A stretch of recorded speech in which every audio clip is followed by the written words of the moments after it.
Okay po, bago po ang simula, po tayo imuko ang manalangin. Mabaging aming dakilang amang Diyos na nagmamahal sa amin, maraming salamat po sa inyong pagbibigay ng oras na ito upang makapag-aral ng inyong banal na salita. Dahil sa inyong dakilang pagkabay sa amin, kami po ay nakatipon sa oras na ito sa inyong harapan. Kaya pakitulungan niyo po kami upang maunawaan ang inyong banal na salita sa pamagitan ng tulong ng banal na Espiritu. Kami po ay lupang mahina, ngunit nagtitiwala kami sa inyong pagkabay sa amin sa lahat ng oras. Idinalangin namin ito sa pangalan ni Jesus Kristo ang aming Panginoon. Amen. Kaya buksan po natin ang Biblia, unang Pedro, chapter 1.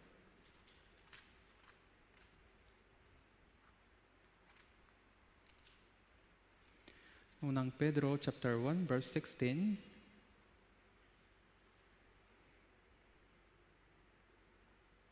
Sapagkat nasusulat, kayo'y maging banal, sapagkat ako'y banal. Verse 3, chapter 3, verse 15, chapter 3, verse 15. Kunti sa inyong mga puso ay pagkabanalin ninyo si Kristo bilang Panginoon. Lagi kayong maging handa na ipagtanggol sa bawat taong humihingi sa inyo ng katuwiran ang tungkol sa pag-asang nasa inyo.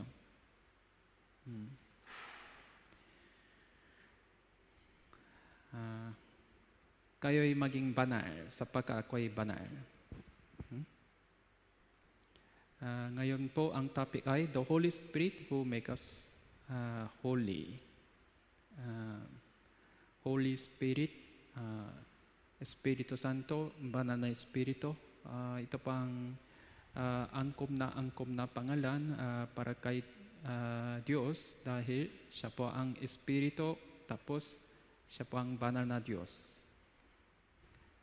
Kaya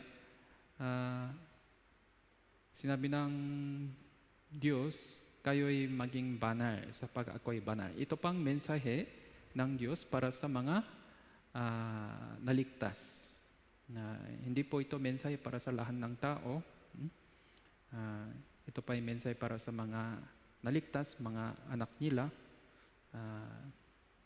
Dahil lahat po tayo ay pinanganak ng magkasalanan, kaya bilang magkasalanan, paano tayo naging banal? Impossible po ito. Pero kung ligtas na po tayo, natanggap po natin ang banal na Espiritu. Kaya sa pamagitan ng tulong ng banal na Espiritu, maaari naging banal po tayo. Kaya bilang anak ng Diyos, kayo'y maging banal sapagkat ako'y banal. Unang Pedro chapter 3 verse 15, kunti sa inyong mga puso, pagkabanalin ninyo si Kristo bilang Panginoon. Natanggap po natin ang Panginoon Jesus bilang ating tagapaligtas, pero hindi naman bilang tagapaligtas, kundi pati bilang ating Panginoon. Kung mabubuhay tayo, alinsunod sa Kanyang kalooban. Yung buhay natin maring maging banal, gaya ng verse na ito. Kaya ngayon araw, paano tayo nagiging banal, gaya ng utos ng Diyos? Ano pa ang tungkulin ng banal na Espiritu para dito? Sa totoo lang, kung walang tulong ng banal na Espiritu, hindi po ito magaganap. Kaya kailangan natin maunawaan kung ano ang pakilos ng banal na Espiritu, ano pa ang katangian ng ministry ng banal na Espiritu. Tapos kailangan natin maunawaan na kung ano ang kailangan natin gawin para dito. Kaya unang Korinto chapter 1 verse 2, sa iglesia ng Diyos na nasa Korinto, sa mga ginawang banal kay Kristo Jesus. Mga tinatawag na banal. Una, ito po ang definition tungkol sa iglesia. Ano po ang iglesia? Hindi po ito gusali. Ano po yun? Yung mga ginawang banal kay Kristo Jesus. Mga tinatawag na banal talaga. Kaya, paano tayo naging banal? Kahit tayo pa ay pinanganak ng makasalanan. Sa pamitan ng ating gawa, sa pamitan ng ating relihiyosong sigasig, masakripisyo, hindi. Doon po sa Hebrews chapter 13 verse 12, kaya si Jesus man ay naktusa sa labas ng pintuan ng lungsod upang gawing banal ang mga tao sa pamamagitan ng kanyang sariling dugo. Kaya kahit tayo pa ay pinanganak ng makasalanan, kahit nakasalanan po tayo ng maraming beses, sa pamamagitan ng dugo ng Panginoon Jesus, tayo pa ay naging banal. Ang dugo ni Kristo ay naglinis ng lahat ng ating kasalanan. Binayaran niya po yung lahat ng ating mga gabaran ng kasalanan. Para dito, si Jesus man ay naktusa. Kaya ibig sabihin, sa pamamagitan ng biyaya niya, tinatawag ito biyaya. Sa pamamagitan ng biyaya niya, tayo po ay naligtas, tayo pa ay naging banal. Ito po ang nangyari sa ating lahat. Sa unang Pedro chapter 1 verse 2, pinili at itinalaga ng Diyos na Ama, ginawang banal ng Espiritu upang sumunod kay Hesus Kristo. Mawisikan ng kanyang dugo, biyaya at kapayapaan nawa ang sa inyo'y sumagana. Nang tayo pa ay naligtas, lahat ng ating mga kasalanan ay tinubos na. Kaya sa pamamagitan ng tulong ng banal na Espiritu, natanggap po natin yung kapatawaran ng kasalanan sa pamamagitan ng dugo ni Kristo. Then magkaroon tayo ng pananampalataya tungo sa dugo ni Kristo, yung kapangyarihan ng dugo ni Kristo. Ito pa ay nangyari sa ating puso. Kaya mawisikan ng kanyang dugo. Saan po? Ang ating puso. Ating puso.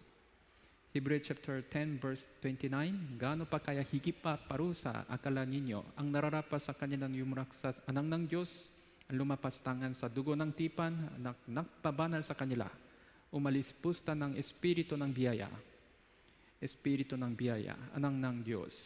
Tapos yung dugo ng tipan, ito po ang ministry ng Diyos upang iligtas ang mga isang miserableng makasalanan katulad natin. Kaya sinabi dito, malaki daw ang kasalanan nila, no? Bakit po? Kasi tinanggihan nila ang kapangyarihan ng dugo ni Kristo. Kaya sa dugo ng tipan na nakbabanal sa kanila, nakbabanal sa atin, no? Yung dugo ng Kristo. Kaya naunahan po natin, naniwala po natin na sa ating puso, naunahan po natin na ang banal na dugo ni Kristo ay naglinis ng ating kaluluwa. Hebrews chapter 9 verse 14, gaano pa kaya ang dugo ni Kristo sa pamamagitan ng walang hanggang Espiritu na inihandog ang kanyang sarili na walang dungis sa Diyos ay maglilinis ng ating buduhi mula sa mga gawang patay upang maglingkod sa Diyos na buhay. Kaya naunahan po natin na ang dugo ni Kristo ay naglinis ng ating puso, ating buduhi, yung dating marumi, no? Dahil sa kasalanan natin, yung puso natin, yung buduhi natin naging marumi. Lupang napagkasama, yung puso ng tao, pero nilinisin ng Diyos ang ating puso sa pamamagitan ng banal na dugo ni Kristo. Para dito, siya pa ay nagtusa. Kaya po, yung buduhi natin, yung puso natin naging malinis. Tapos, ito pang pasimula ng panibagong buhay na may malinis na buduhi at puso sa pamamagitan ng dugo ni Kristo. Kaya po, doon po sa Revelation chapter 7 verse 14, sinasabi ko sa kanya, Ginoo, ikaw ang nakakaalam, sinabi niya sa kanya, ang mga ito ang nanggagaling sa malaking kapihatian, naghugas ng kanilang mga damit, pinaputi ang mga ito sa dugo ng kordero. Yung damit, ito po, anong klase ng damit? Damit para sa ating puso, ating buduhi, ating espiritu. Naghugas ng ating puso. Paano po? Sa pamamagitan ng dugo ng kordero. Kaya yung damit, ito po ay damit tsaka yung position, ito po ay may relation. Damit tsaka position. Yung damit ng hari, yung damit ng pari ay magkaiba. No? Yung damit ng hari, ang damit ng mga karaniwang tao ay magkaiba. Kaya, nang naligtas po tayo, binihisan ng Diyos, binihisan tayo ng Diyos ng panibagong damit ng kaligtasan para sa ating puso. Kaya, sila po ang may karapatan upang makapasok sa kanyang kaharian. Revelation chapter 22 verse 14, mapapalad ang mga nahugas ng kanilang damit upang sila ay magkaroon ng karapatan sa punong kahoy ng buhay, makapasok sa lungsod na sa pamamagitan ng mga pintuan. Yun pa ang pamumuhay ng mga naligtas doon sa kaharian ng Diyos. Kaya mula sa Genesis, ipinakita ng Diyos ang halimbawa tungkol sa gaawin ng Panginoon Jesus. Genesis chapter 3:21, iginawa ng Panginoong Diyos si Adam ang kanyang asawa. Sino po sila? Makasalanan ngayon. Makasalanan po sila sa panahon yon. Ng mga kasutang balat, sila ay dinamitan. Kaya napakahalaga po ang kasutang balat ito para sa kanila dahil sila po ay hubad dahil sa kasalanan nila sa panahon yon. Hubad po sila. Nagtapuan na nila na sila po ay hubad. Kayong pangimay ng kaluluwa ng Espiritu. Hubad sila, nahiya po sila, wala silang karapatan para makapasok sa kanyang kaharian. Colossians chapter 3 verse 27, sapagkat ang lahat na sa inyo ay binautismuhan kay Kristo ay ibinihis si Kristo. Kaya ang Panginoon Jesus, siya pa ang nagiging ating damit ng kaligtasan. Sa pamamagitan niya, yung korodero na pinatay ng Diyos upang gumagawa ng kasutang balat para kay Adam. Ito? Yung korodero, ito pang imay ng Panginoon Jesus. Isuot ninyo ang Panginoon Hesus Kristo. Kaya meron po tayong damit ng kaligtasan, meron po tayong damit ng Panginoon Jesus. Isuot ninyo ang Panginoon Hesus Kristo. Araw-araw, huwag ninyong paglaanan ang laman upang masunod ang mga paknanaw sa ito.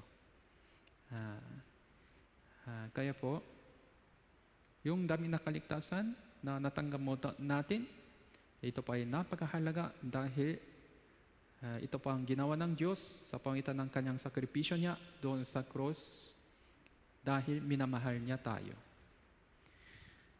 Kaya, meron pong mas magandang papaliwanag tungkol sa yung banal na damit na ito doon po sa Isaiah chapter 61 verse 10, ako ay magagalak na mabuti sa Panginoon, ang aking buong pagkatao ay magagalak sa aking Diyos sapagkat binihisan niya ako ng damit ng kaligtasan. Anong klase ng damit ito? Damit ng kaligtasan. Ano ang itsura niya? Kanyang tinakpan ako ng balabar ng katuwiran, gaya ng lalaking ikakasar na ginagayakan ang sarili ng malamunting bulaklak. Yung damit para sa lalaking ikakasar. Napakaganda, no? Tama po. Maganda ang damit nila, gaya ng babaeng ikakasar para sa bride, para sa bridegroom. Yung inihanda nila, yung mas magandang damit, hindi pangkaraniwang damit na nagagayakan ng kanyang mga hiyas. Sino ang gumawa ito? Para sa ating espiritu, ang Panginoon Jesus, sa pamamagitan ng sakripisyo niya. Kaya nang naunan po natin na tayo pa ay mga miserableng makasalanan, inihanda ng Diyos ang damit nito para sa atin. Nang naunan po natin ang Ebanghelyo, ito pa ay sa atin na. Kaya, yung damit nito para sa ating walang hanggang pamumuhay doon sa kanyang kaharian bilang asawa ng korodero. Revelation chapter 19 verse 8, tayo'y magalak, tayo'y magpakasaya, ibigay natin sa Kanya ang kaluwalhatian sapagkat dumating na ang kasal ng Kordero. Kaya sa bandang huli, pagkatapos ng rapture, pagkatapos ng Millennium Kingdom, yung lahat ng mga ligtas, yung anak ng Diyos, sino po sila? Sa ibang salita, sila po ang lahat asawa ng Kordero, Lamb's wife. Come, I will show you the bride, the Lamb's wife. Kaya ito pa ay maluwahating panahon, maluwahating itsura na nasa Bible. Kaya yung iglesia po, sila po ang asawa ng Kordero. Kaya ano po ang sitwasyon ng bride sa kasal? No? Yung suot niya, ganda na. Yung buhok, lahat, ayos na. Kaya para hindi po ito naging marumi, ingat-ingat po sila, no? Kahit saan. Kung nakita nila yung dumi, iwasan lang. Kaya ingat-ingat palagi. Yung lakad niya, ingat-ingat, daan-dahan. Bakit po? Para sa kasal. Kasi ang ganda na yung damit na ito, no? Kaya para sa kanyang asawa, para sa kanyang damit, lahat, mangingat po sila, no? Yung pang Kristiyanong pamumuhay. Dati bilang makasalanan, tayo pa ay mabubuhay sa loob ng kasamaan. Ngayon, binigyan tayo ng Diyos yung panibagong damit, linisin ng Diyos ng lahat ng ating mga kasalanan. Kaya ito pa ay pasimula ng panibagong buhay sa loob ng kabanalan na ipinakaloob ng Diyos. Kaya, ang Diyos ay naglinis ng ating kaluluwa sa pangitan ng dugo ni Kristo. Tapos sa parehong pagkakataon, pagkatapos linisin niya ang ating mga kasalanan sa pangitan ng kapangyarihan ng dugo ni Kristo, binigyan din pa rin tayo ng kanyang banal na Espiritu. Efeso chapter 1 verse 7, sa kanya ay mayroon tayong katupusan sa pangitan ng kanyang dugo, nakapatawaran ang ating mga kasalanan ayon sa kayamanan ng kanyang biyaya.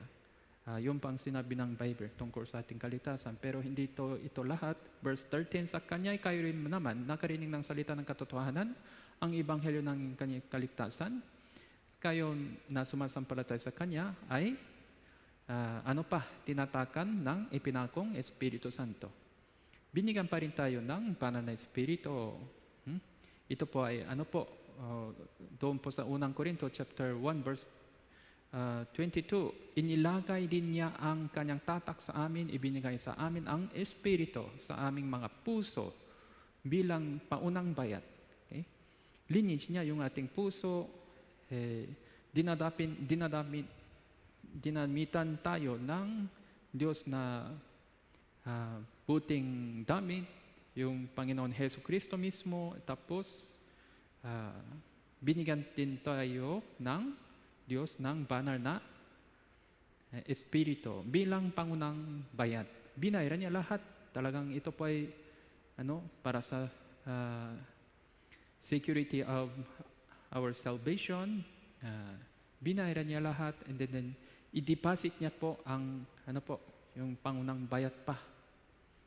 Para sigurado, don't touch sa akin na ito. Kaya nang darating ang Panginoon Hesus, ano po ang nangyari?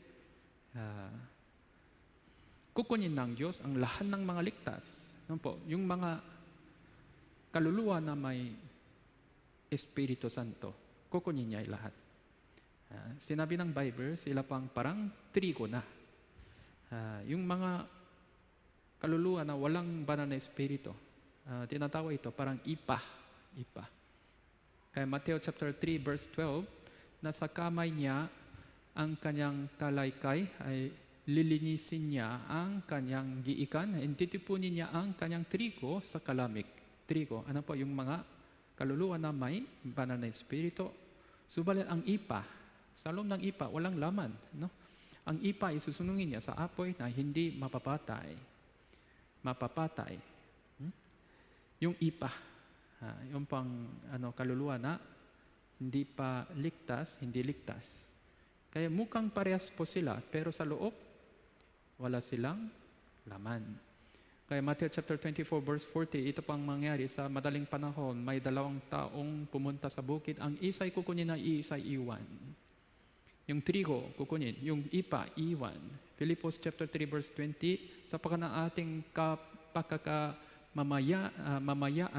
mamamayan ay nasa langit, mula roon, hinihintay natin ang tagapagligtas, ang Panginoon Hesus Kristo. Kaya darating po siya. Kaya siya pang nagbabago ng ating hamak na katawan upang maging katulad ng katawan ng kanyang kaluwalhatian. Yung banal na espiritu ay babaguhin ang ating katawan. Mula sa loob, babaguhin niya yung ating katawan, tapos dadalhin niya doon sa Panginoon Jesus sa kanyang ikalawang pagdating.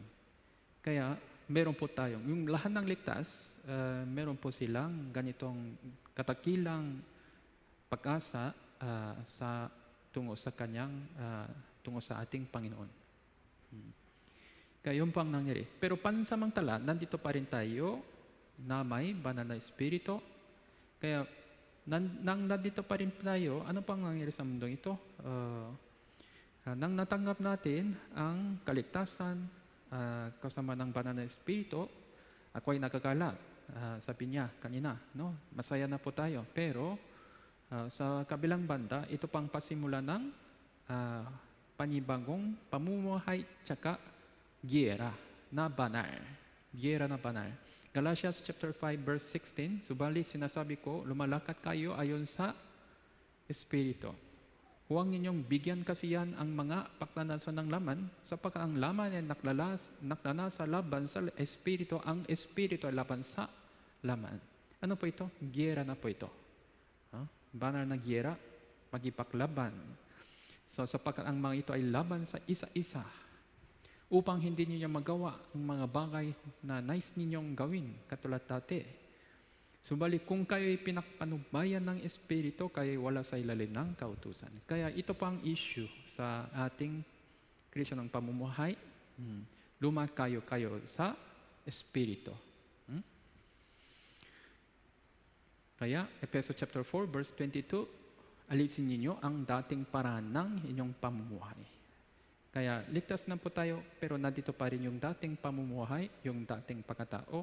Ang dating pagkatao ay pinasama sa pamagitan ng mapandayang pagnanasa, magbago sa espiritu ng inyong pag-iisip, kayo magbihis ng bagong pagkatao.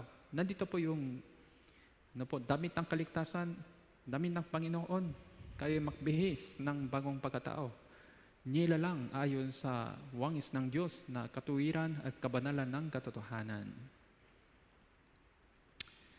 Kaya po, sinabi ng Bible, no, tayo pong lahat ay bagong nilalang.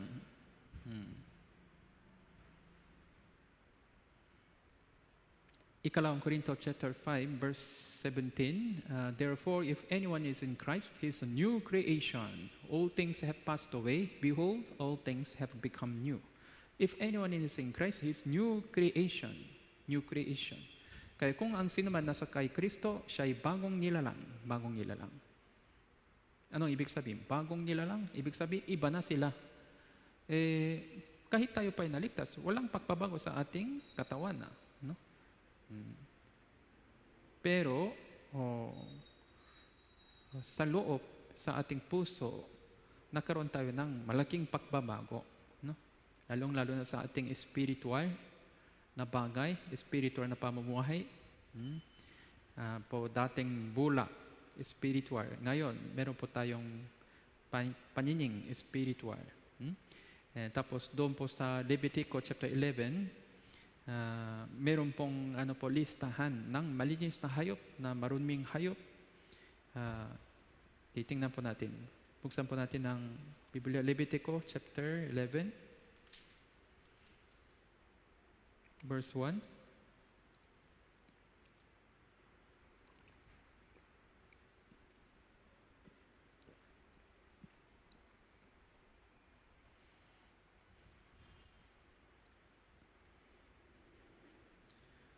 ang Panginoon nagsalita kina Moses and Aaron na sinasabi, sabihin niyo sa mga anak ni Israel, ito ang mga bagay na may buhay, maaari ninyong kainin sa lahat ng mga hayop na nasa lupa. Anumang hayop na may hati ang paa, biak, ungumo, ungya, at mga gayon ay maaari ninyong kainin. Gayon man, huwag ninyong kakainin ang mga ito sa mga ungumo, ungya, doon sa mga hati ang paa, ang kamelyo, bagamat ngunit walang hati ang paa, ito ay marumi para sa iyo. Ito ay marumi para sa iyo. Meron pong malinis na hayop. Ang anumang hayop na may hati ang paa, biyak, umuunya. And tapos doon po sa verse 20, ang lahat ng kulisap na may pakpak ay lumalakas na apan na paa ay marumi para sa iyo. Gayunman, ang mga ito ay maring ninyong kainin sa lahat ng mga may pakpak at umuusat na may apan na paa na may mga hita sa itaas na mga paa. Ginagamit upang makalundat sa lupa. May pakpak, may paa na ginagamit upang makalundat sa lupa. Ito po ay nakakonekta sa langit. May pakpak. And tapos yung mga hayop na may hati ang paa, ibig sabihin, yung paa, yung pang imay ng mga ating lakad. Hati ang paa, ito pa ay banal na pamumuhay. Yung kabanalan, anong ibig sabihin ng kabanalan? Literally, dapat malinis po ito. Malinis, yun to ang kabanalan. Tapos separation, mahiwalay. Humihiwalay kayo sa mundong ito. Iligtas mo ang inyong sarili mula sa baluktok na langhing ito. Ito pang banal na pamumuhay, separation from this world para sa Panginoon. So kaya, yung pang imay ng Kristiyanong pamumuhay, bagong nilalang. Spiritually, meron po tayong pakpak, meron po tayong hati ang paa, yung pang banal na pamumuhay. Para dito, umuungya, chewing the cud, gaya ng baka, ilan po ang tiyan niya? Yung baka po, ilan po? 2, 3, 4 po sila. Kaya 4 na beses. Umuunya, paulit, umuunya, paulit. 4 na beses. Ito po ang imay ng yung ating meditation, pakbulay-bulayan. No? We need to listen, words of God, again and again, kahit parehong sermon. Pagkatapos tayo po ay naligtas, maunawaan po natin ang sinabi ng Bible na hindi katulad dati. Kaya ito pang nagiging ating espiritu na pagkain. Okay? Kaya, Bible seminar din, ulit-ulit yung sermon, yung pakikinig, ulit-ulit ang pananampalataya ang nanggagaling sa pakikinig. Kaya po, tayo po ay bagong nilalang. Ito po, isang halimbawa po, agila. Isaiah chapter 40 verse 31, ngunit silang naghintay sa Panginoon ay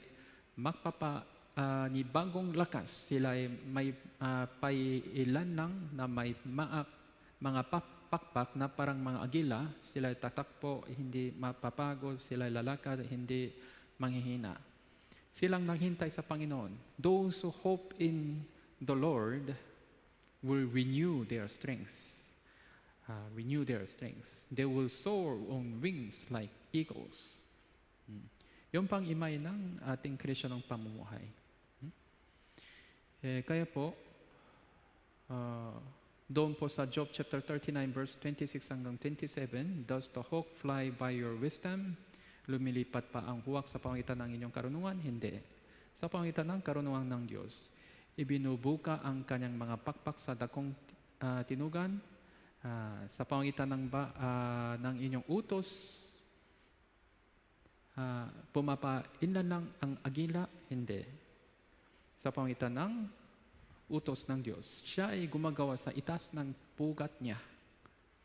Yung lahat ng ginawa niya, ito po ay nanggagaling sa karunungan ng Diyos. Yung pang imay ng Kristiyanong pamumuhay. No? Nandun po ang pakilos ng banal na espiritu, yung mga alintuntunin sa ating espiritu na pamumuhay sa iba't ibang halimbawa. Kaya yung agila naman po, lumilipas siya sa malayong biyahe, sa mahabang biyahe para tungo sa malayong lugar, ng madali. Ano po ang hiwaga sa kanila? Yung mga ibon. Yung mga ibon po, ito po ang imay ng mga Kristiyano. Lahat ng ibon ay may panganak muli. Sila po ay pinanganak muna bilang itlog na may itlog. Hindi tapos, mula sa itlog, sila po ay pinanganak pa ulit. Sila pang mga ibon. Kaya po, yung mga pakpak, may mga hayop na may pakpak, ito pa ay may ng Kristiyano at pamumuhay nila. Kaya tingnan po natin, migratory birds often use warm rising atmospheric currents to gain height with little energy expenditure. Yung panghiwaga po nila. Yung warm rising atmospheric currents. Dahil sa sikat ng araw. Tinatawag ito, thermal updrafts. Tapos, the second, orographic updrafts. Dito po. Warm, rising atmospheric currents. And when winds are deflected upwards by structures such as ridges or hill, eagles can then soar. Kaya yung system, yung structure ng pakpak niya, yung katawan niya, and tapos yung atmospheric currents. Ito pang sa pangitan ng yung ganitong buong sistema, ito pang nagaganap. Kaya ano ang ibig sabihin nito? Kaya yung rising air currents, thermal updrafts, ito pang imay ng yung pakilos ng banal na espiritu, kalakasan ng banal na espiritu, yung pakpak, tsaka yung mga yung structure ng lahat ng yung eagle, ibon, ito pang ating itsura bilang panibagong nilalang. Kung ganon, ano pang kailangan natin iwasan para sa ating spiritual na journey na ito? Minsan nangihinat po tayo, hindi katulad ng sinabi ng Bible verse kanina, mahulog tayo sa mga problema. Ano po ang dahilan? Ano pang dapat natin iwasan? Una, disbelief, disobedience, love to worldly things, and laziness, and ignorance of church. Disbelief. Ano po? Kasi kung dumating na yung pagsubok na hindi natin inaasahan, nanghina tayo. Bakit po? Kasi yung pananampalataya natin ay mahina pa.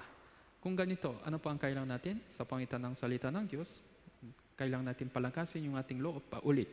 Romans chapter 8 verse 24, sapagkat tayo ay iniligtas sa pangitan ng pag-asang ito, ngunit ang pag-asang nakikita ay hindi pag-asa, sapagkat sino ang nga umaasa sa nakikita? Yung pag-asang nakikita ay hindi totoong pag-asa. Yun, katotohanan po ito. Kaya yung nakikitang bagay, dahil dito nalulungkot tayo, sabi ng Biblia, iwasan natin ito sapagkat kami ay lumalakas sa pamamagitan ng pananampalataya, hindi sa pamamagitan ng paningin. Lalo na dahil sa pandemic, iba't ibang problema, kung nanghina po tayo, hindi po ito kalooban ng Diyos. Anumang hindi batay sa pananampalataya ay kasalanan. Tandaan po natin, walang imposible sa Diyos.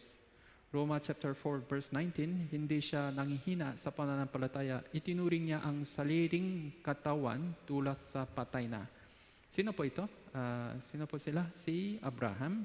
Ito pang isang halimbawa. Matanda na siya. Yung asawa niya din, matanda na. Ang pagkabaok ng bahay bata ni Sarah,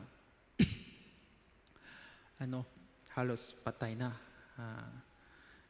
Pero gayon man, mukhang patay na. Gayon man, hindi siya nakaninlangan sa pangako ng Diyos. Anong pangako ng Diyos? Bibigyan kita ng anak na lalaki. Okay? Ito po ang pangako ng Diyos para sa inyong anak. Ito po ang pangako ng Diyos. Sa pangitan ng hindi paniniwala, kahit matanda na pa sila, wala pang anak kaya, pero kahit ganyan ang sitwasyon niya, hindi siya nakaninlang sa pangako ng Diyos.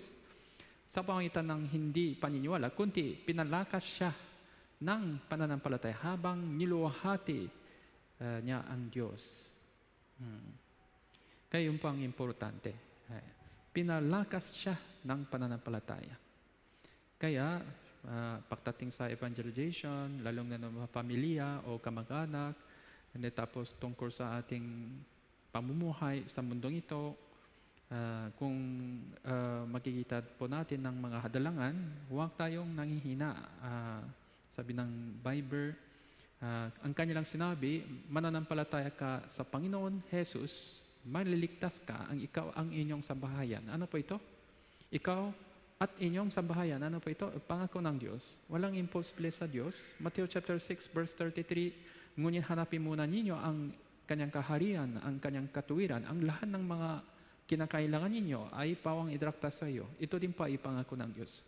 Hawakan po natin ang pangako ng Diyos. Palakasin natin yung ating pananampalataya. Tapos yung pag-ibig sa mga worldly things, yun din po ang delikado dahil sa tukso ni Satanas. No po? Doon po sa unang Juan chapter 2:15, huwag ninyong ibigin ang sanibutan. Yan ang mga bagay na nasa sanibutan. Ang pag-ibig ng Ama ay wala sa sinumang umiibig sa sanibutan. Ang pag-ibig sa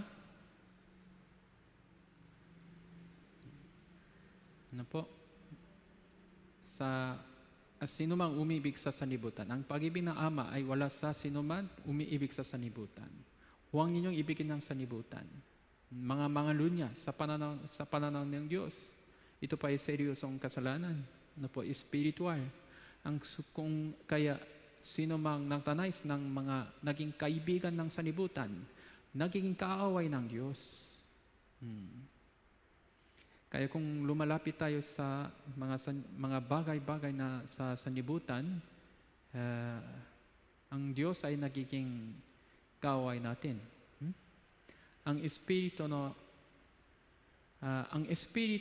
na pinatira niya sa atin ay naknanasa na may paninibukho.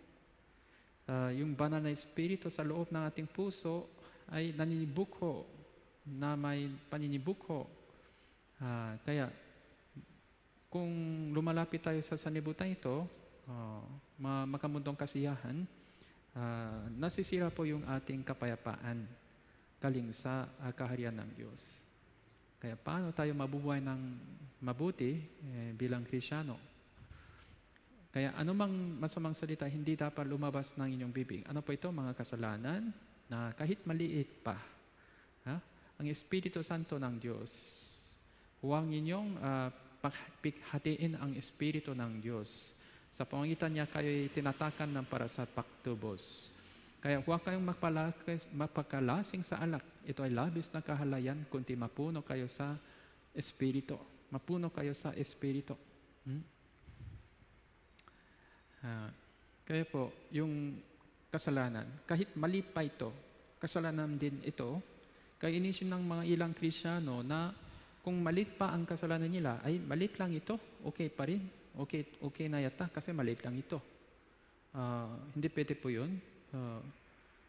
Minsan, masakit po sila dahil sa malit na bato. Malit na bato sa loob ng katawan nila. Masakit po sila. Bakit po? Kasi yung bato nila nasa kidney. Kahit malit po sila, masakit pa rin sila. No? Kahit malit po ang kasalanan, masakit pa rin po ito sa ating espiritu, sa ating banal na espiritu. Kaya nang mali pa ang kasalanan natin, kang mali pa ang pag-ibig natin tungo sa sanlibutan ito, tanggalin natin ito. Tanggalin ito. Alisin natin ang lahat ng mga maliliit na yung kasalanan.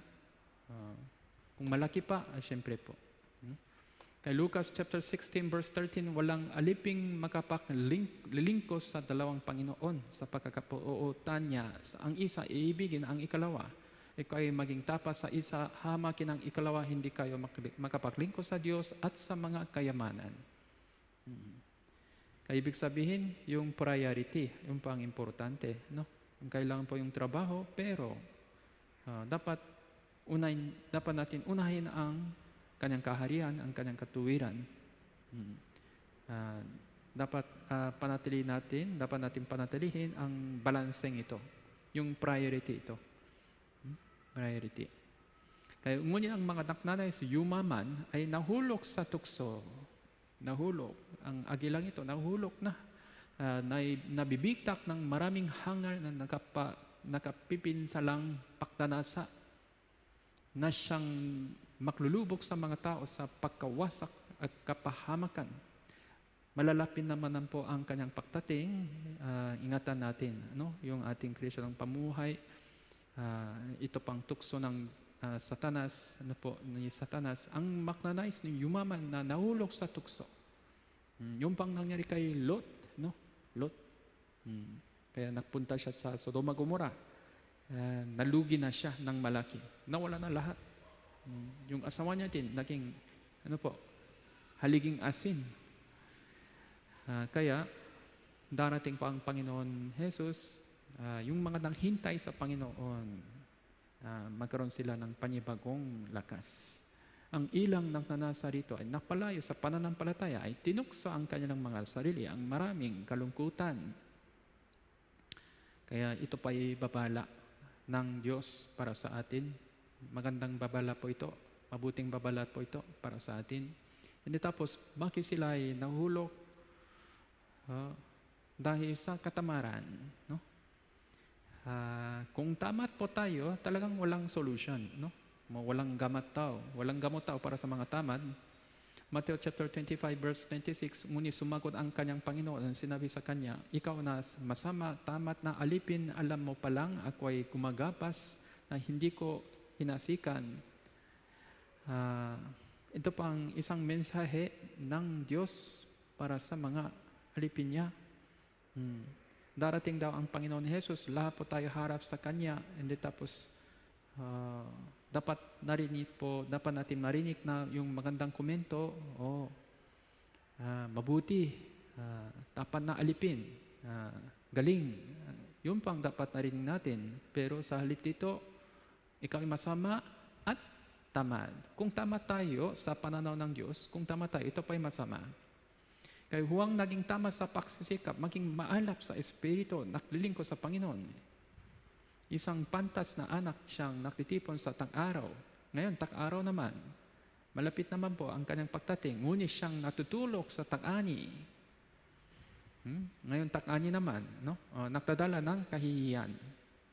Ngayon, dapat busy-busy tayo sa ating Kristyonong pamumuhay para sa ating pamumuhay sa kabilang mundo.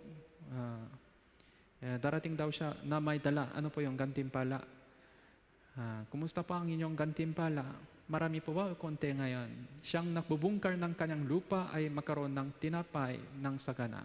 Ngunit siya ay sumusunod sa walang kabuluhang bagay. Lahat ng bagay, walang kabuluhan ng mga walang kabuluhan. Ano po, sa ilalim ng silong ng araw. Lahat. Walang unawa. Sinabi ng tamat, may leon sa taan, may leon sa mga lansangan.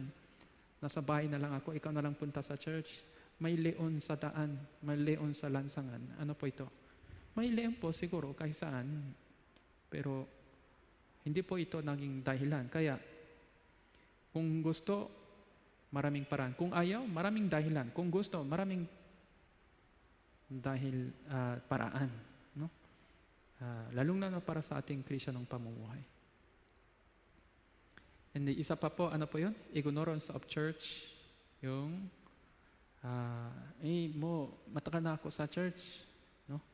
Alam ko na kung anong kailangang gawin. Minsan ito din po ay isa pang tama na pamumuhay. Kaya kung meron pong dalawang grupo,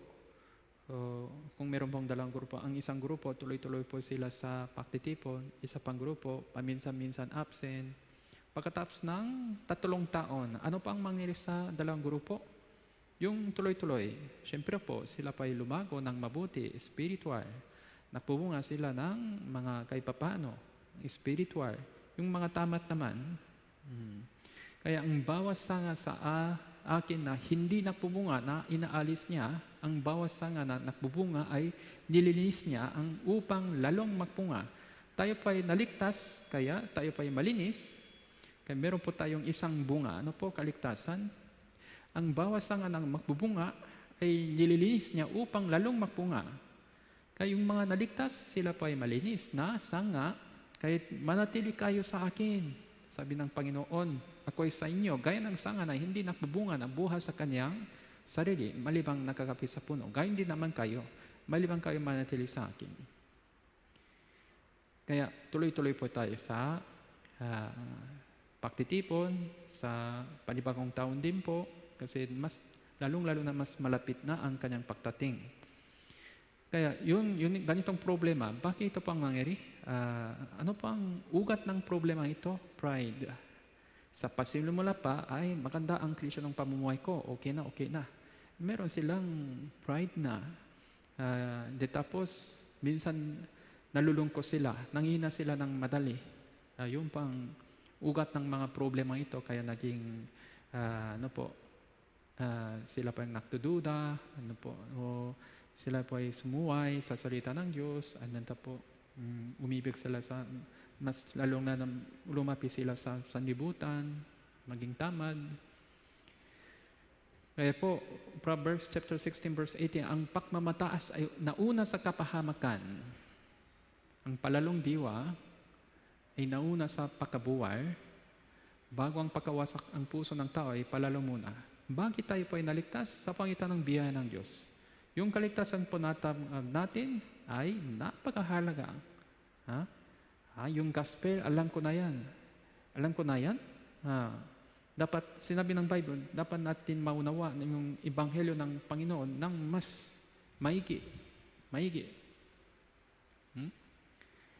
Dapat nauna po natin ng ebanghelyo ng Panginoon Jesus ng mas malalim. Ngunit nauna ang karangalan, ang pagpapagumpaba. Kaya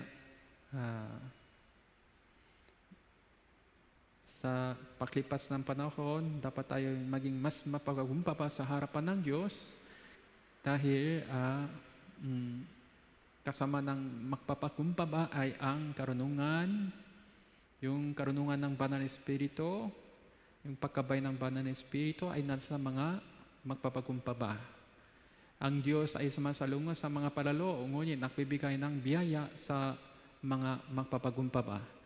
Walang imposible sa Diyos. Ang Diyos ay makapangyarihan para sa ating Kristo ng pamumuhay. Kung walang imposible sa Diyos, pero kung tayo pa ay naging mayabang, ito pa ay ibang topic. Kaya suriin po natin yung ating puso palagi.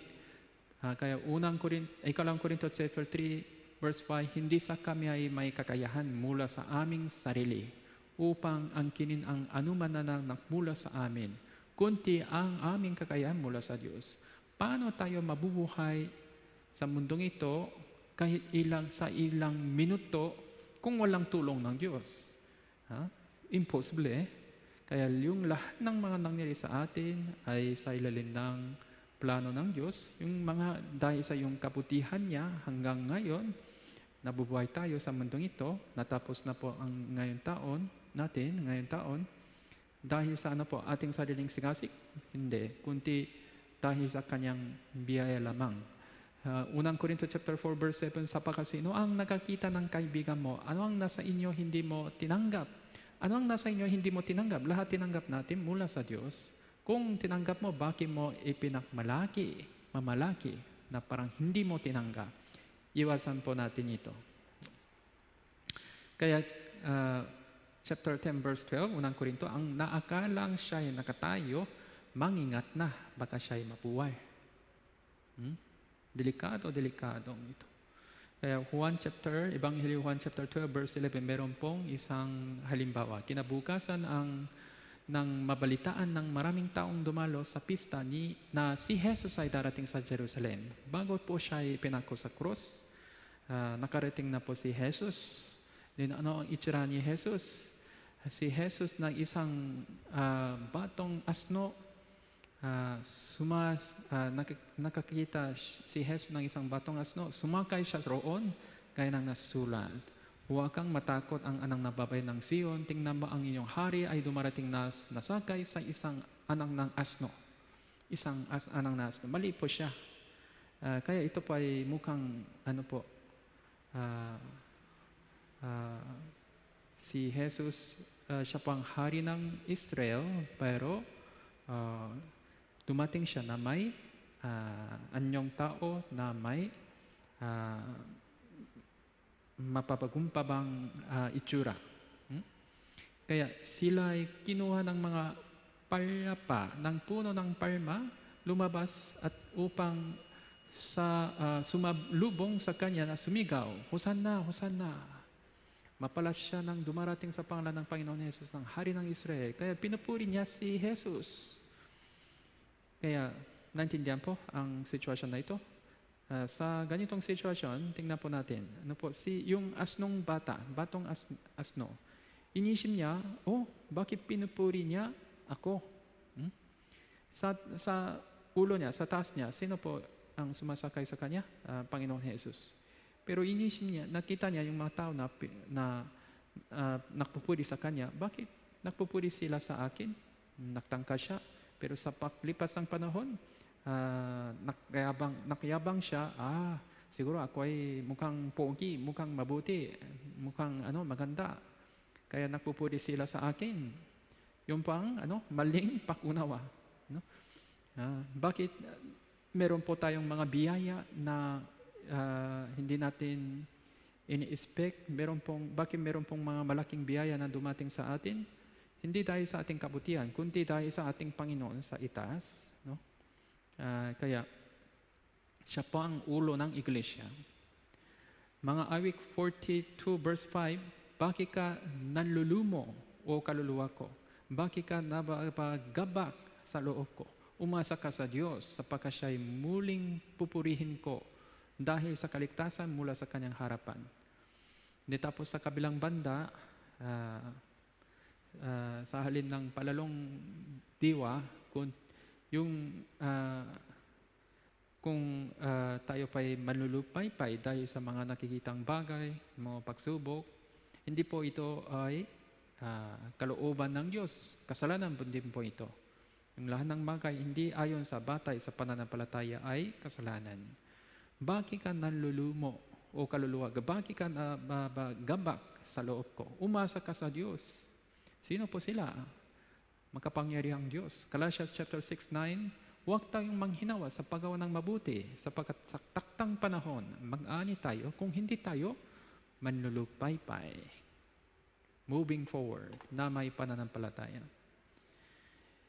Kaya po, yung suriin po natin yung lahat ng mga ganitong bagay sa ating buhay, tapos kung nakita natin kahit anumang bagay sa ating puso, ating isip, ating pamumuhay, magsisi tayo, tapos tanggalin natin ito ng mali pa ito. Kaya Revelation chapter 2:4,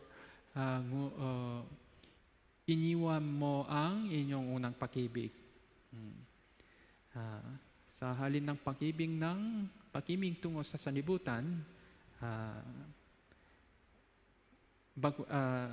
palakasin po natin ang ating unang pag-ibig. Kaya alalahin mo kung saan ka nahulog. Magsisi ka, gayma ang mga bagay na ginawa mong noong una. Kaya yung mga awit chapter 51 po, ito pa yung patutuo ng Haring David pagkatapos sila ay nakasala na, ng grabe, ang buti nagsisi siya,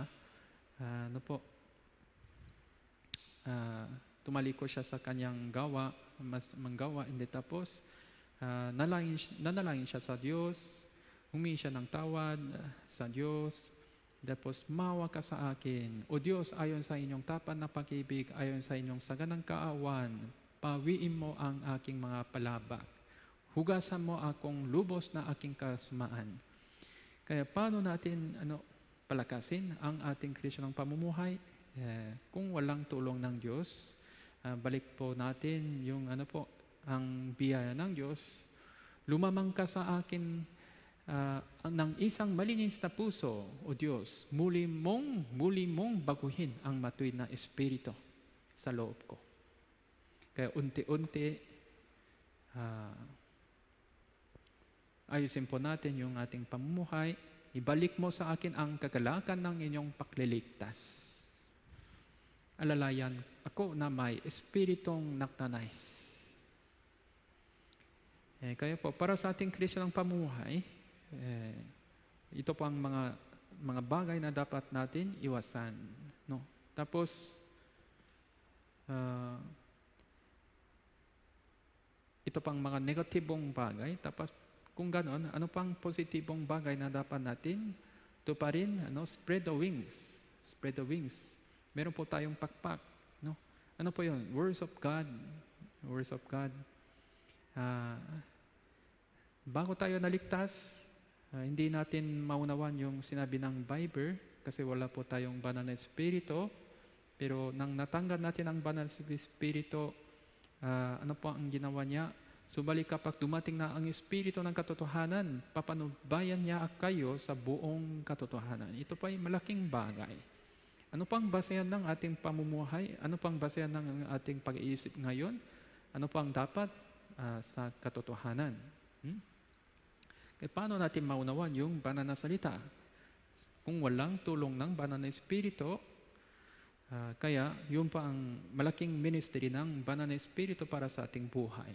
Ephesians chapter 5 verse 26, upang kanyang pakabanalin siya na nilinis sa pamagitan ng paghugas ng tubig sa salita, upang kanyang may harap sa kanyang sarili ang isang maluhating iglesia na walang batik o kulubot, anumang gayon bagay, kundi siya ay maging banner ang walang dungis.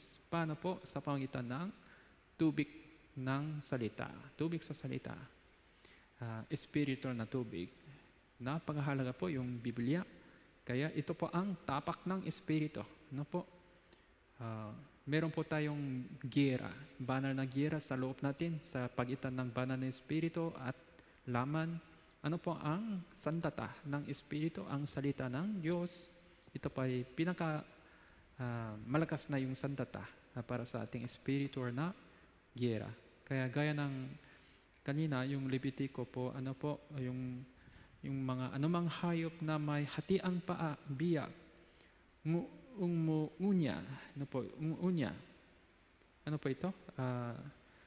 Meditation, pakbulay-bulayan, paulit-ulit. Paano ito na nagiging ating pagkain? Ulit-ulit. Ang pananampalataya nanggaling sa pakikinig, paulit-ulit. Ang importante po ito.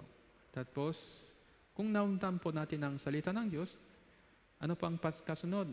Kailangan natin sundin ang salita ng Diyos na may pananampalataya. Okay po. Sabi ng Biblia, sapagkat minamasdan niya ang kanyang sarili, umaalis, kaagad niyang nalilimutan kung ano ang kanyang katulad. Ngunit tumitingin sa saktar na kautusan, ang kautusan ng kalayaan, nanatili na hindi takapakinig ng malilimutin, kundi takatupad na gumagawa. Siya'y pagpapalain sa kanyang gawin. Pagpapalain sa kanyang gawain, takatupad. Kaya ang mga bagay na inyong matutunan, tinanggap, narinig, nakita sa akin, ang mga bagay na ito, gawin ninyo. Ang gawin ninyo, ang Diyos ng kapayapaan sa inyo. Kaya kung naunan po natin ang salita ng Diyos, kung isa sa buhay natin ito, magkaroon tayo ng dakilang kagalakan at kasiyahan sa ating buhay, yun po ang ating kalakasan. Yun po ang isa pang pakpak. Kaya paano tayo sumunod sa Kanya? Sa pamagitan ng salita ng Diyos, sa pamagitan ng tulong ng banal na Espiritu. Nakikita mo ang pananampalataya, gumawang kalapkit ang ng kanyang gawa. Ang pananampalataya naging ganap sa pamagitan ng mga gawa. Ang pananampalataya naging ganap sa pamagitan ng mga gawa. Ang pananampalataya lumalago sa pamagitan gawa po. Kaya maraming kaalaman sa utak, pero walang karunungan sa puso, walang kilos sa na may pananampalataya. Ito po ay problema. No? Kaya suriin po natin ang ating pamumuhay, yung kaalaman at pananampalataya at pagsunod. Dapat meron po tayong balanse. Hebrews chapter 11 verse 8, sa pananampalataya, si Abraham nang tawagin ay sumunod upang pumunta sa pananampalataya sa isang lugar. Sa pananampalataya si Noe nang mabigyan ng Diyos na babala tungkol sa mga bagay na hindi pa nakikita, ay pinakinggan ang babala, gumawa ng isang daon para sa kaligtasan ng kanyang sambahayan. Okay po? Ano po? Pakikinig, tapos pananampalataya at gawa. Kaya siya'y natuto ng pagsunod. Sino po ang Panginoon Jesus? Sa pamagitan ng bagay na kanyang tiniis. Sa pamagitan ng pagsunod niya, siya pang naging pinakmulan ng walang hanggang kaligtasan. Kaya gaano po kahalaga para sa ating Kristiyanong pamumuhay kung ito po ang nangyari kay Jesus. Kaya ano po ang pagkain kay Jesus? Panginoon Jesus, ang pagkain ko ay ang gawin ang kalooban ng nagsugo sa akin. Tapusin ang kanyang gaawin. Yan. Ano ang pagkain natin? Ang gawin ang kalooban ng Diyos. Kaya, kung kayo man kumakain, umiinom, anumang inyong ginagawa, gawin ninyo ang lahat sa ikaluluhati, ayon sa kalooban ng Diyos, ayon sa salita ng Diyos. Sa lahat ng inyong mga lakad, siya inyong kilalanin. Kaya suriin po natin yung lahat ng mga lakad, mga trabaho, mga eskwelahan, sa bahay, kahit saan, lahat ng lakad, itutuwid niya ang inyong landasin sa pamagitan ng salita ng Diyos. Gusto kong sundin, yun pang importante. Ano po? Gusto kong alam, tapos gusto kong sundin.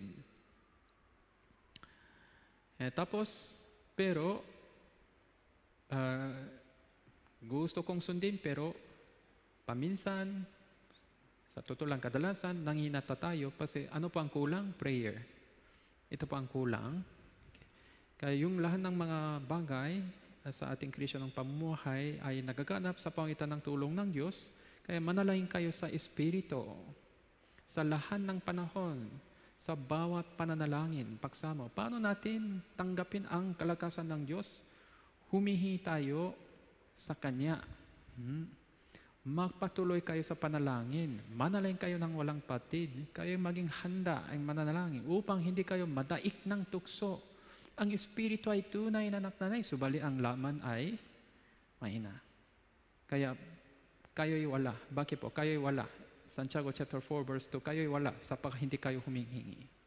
Hindi kayo humihingi ng masyado. No? Okay po? Kaya humingi tayo ng tulong sa Diyos palagi, sa pamagitan ng palagi. Kahit sa maliit na bagay, mula sa maliit na bagay hanggang sa malaking bagay, lahat-lahat, sa lahat ng ating lakad, isinalaysay ni Jesus sa kanila ang isang talinghaga kung paano sila dapat laging manalangin, huwag manlupaypay. Kaya kanyang mga pinili na sumisagaw sa kanya, araw, gabi, kanya bang matitiis sila? Sasagutin ng Diyos. Kasi anak tayo ng Diyos. Kaya binuksan mo yung aking mata upang makita ko ang kahanga-hangang mga bagay. Tumawag ka sa akin, ako'y sasagot sa inyo. Magsasabi sa inyong mga dakila. Maraming problema, maraming pagsubok. Tumawag ka sa akin, ako'y sasagot sa iyo. Magsasabi sa iyo ng mga dakila. Ang problema, hindi sila tumawag sa Diyos. Kung ang sinuman sa iyo nakukulang ng karunungan, humingi siya sa Diyos, nagbibigay ng sagana. Ang Panginoon ay malapit sa lahat ng sa Kanya nanawagan, sa lahat ng tumawag sa Kanya sa katotohanan. Kaya yung pamumuhay ng Panginoon Jesus, sabi ng iba, ay si Jesus, kung siya po ang Diyos, bakit siya ay nanalangin sa Diyos? Dahil siya po ang Diyos, siya pa ay nanalangin sa Diyos. Yung panalangin, ito pa ay pinaka-spiritual na bagay. ito pa pinaka-ministry ng Diyos. Ano po pananalangin? Nang madaling araw, habang madilim pa, bakbaon ni Jesus, lumabas siya natungo sa ilang na lugar, doon nanalangin. Upang manalangin. Pagtungo sa ilang nanalangin si Jesus. Umalis si Jesus at nananalangin sa Diyos. No po? Tatlo po sila, meron silang perfectong communication. Sila po ang banner. Nang mga araw na yon, siya ay nagtungo sa bundok upang manalangin. Dinugo ang buong magdamag sa panalangin sa Diyos. Marunong si Jesus sa panalangin kasi Diyos siya. Tapos, ano pa po? Yung ating pag-ibig kanina po, sa halin ng pag-ibig sa sanlibutan, kundi sa halin ng pag-ibig sa sanlibutan, palakasin natin yung ating pag-ibig, pag-asa tungo sa kanyang kaharian. No? Kaya pagkatapos nilang magkapag-almusal, sinabi ni Jesus kay Simon Pedro, Simon, anak ni Juan, kayo po lahat, anak ni kaninong anak, minamahal mo ba ako? Sabi ng Panginoon, kung natanong siya sa inyo ngayon, minamahal mo ba ako nang higit kayo sa mga ito? Anong sabi niyo? Opo o hindi? Anong sagot niyo? Opo o hindi? Opo, Panginoon, nalalaman na minamahal kita. Kaya, yung pag-ibig natin tungo sa Panginoon, ito pa ay importanteng bagay kasi yung pang natanggap po natin nang tayo pa ay naligtas, ang pag-ibig ni Kristo ang humihimok sa amin sapagkat kami lubos na naniniwala na ang isa'y namatay para sa lahat, kaya ang lahat ay namatay. Sa pamagitan ng Panginoon na Jesus, yung dating pagkatao ay namatay. Yung dating pamumuhay wala na. Yung makasalanan namatay na. Hindi muli tayong mabuhay sa pamagitan ng Panginoon Jesus, sa pamagitan ng sakripisyo niya. Bakit ito po nangyari? Dahil sa pag-ibig niya. Kaya po,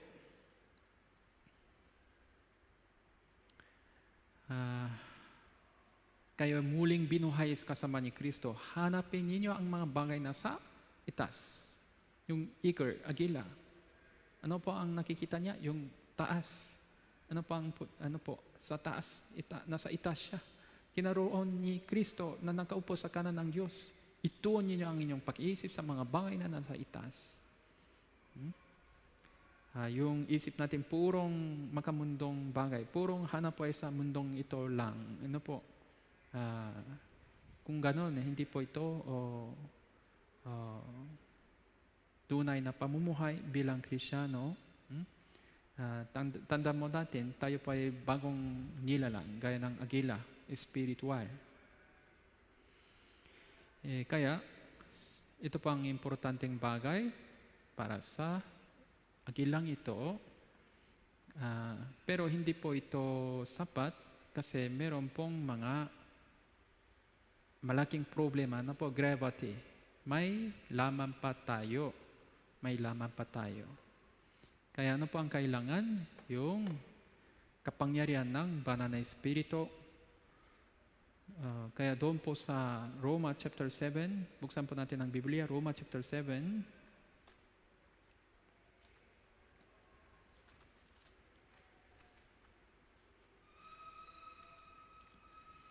verse 22, sapagkat ako ay nagagalak sa kautusan ng Diyos na kaibuturan ng aking pagkatao. Verse 22, ako ay nagagalak sa kautusan ng Diyos.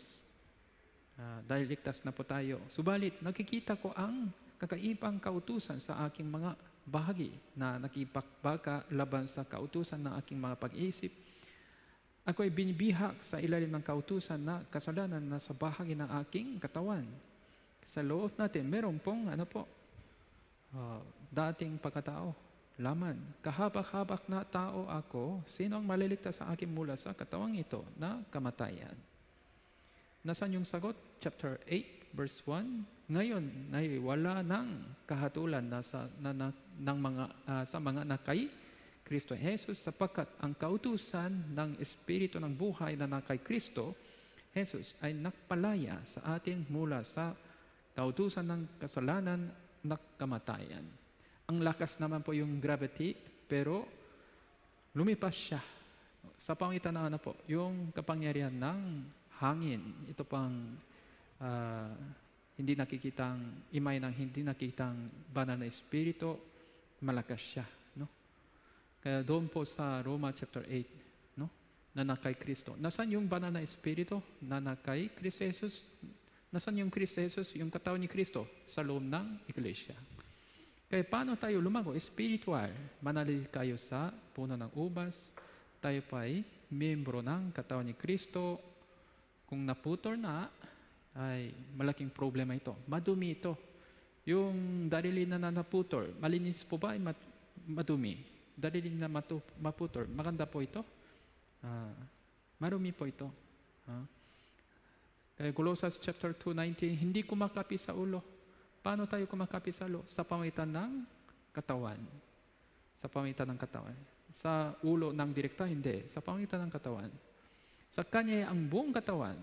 Tandaan po natin, tinutustusan ang pinagsasanip sa pamamagitan ng mga kasukasuan, mga liti, lumalago ng paglagong mula sa Diyos. Paano tayo lumago? Kasama ng Kristo. Kasama ng katawan ni Kristo. Yan. Importanteng ito. Kaya kung walang malakas na hangin, mainit na hangin, tulong ng mainit na hangin, paano siya lumilipat ng maayos? Impossible. Kaya po, yung mga ibon po, meron din po silang ganitong sistema na ginawa ng Diyos. Bakit lumilipas sila na ganitong bee formation? Ano pang hiwaga dito? Panurin natin ng isang video clip tungkol dito.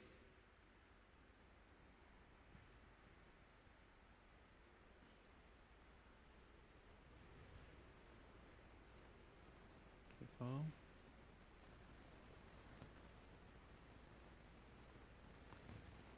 Yung sound po.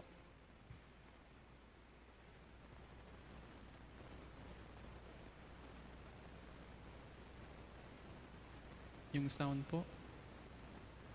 Sound.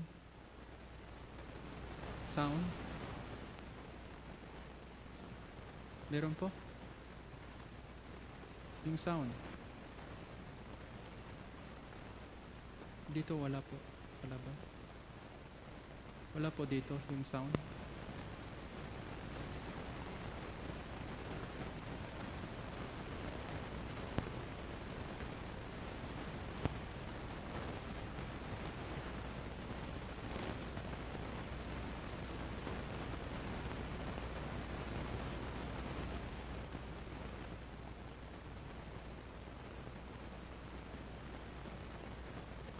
Yan, meron pong mga hangin mula sa pinakaunang yung ibon.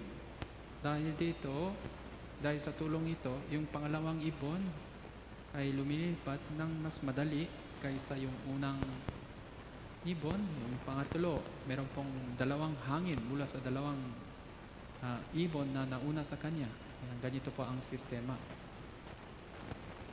Kaya may tulong po ng ibang banal na anak ng Diyos, yung pang-imay ng iglesia.